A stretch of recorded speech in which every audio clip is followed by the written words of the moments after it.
Hello guys, welcome back. In this video, I will show you how to communicate via Facebook Messenger. So you can see right here that I have in here my Facebook Messenger. So you can head over and then select in here an actual chat.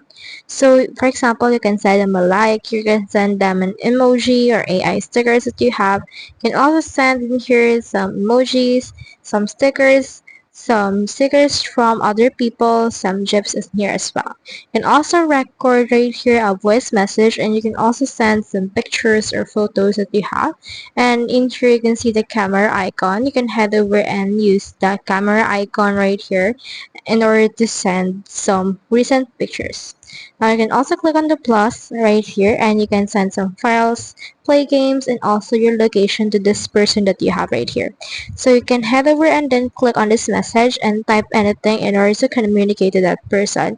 You can also long press on any message and add in here a reaction.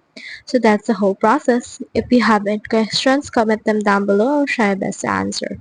Thanks.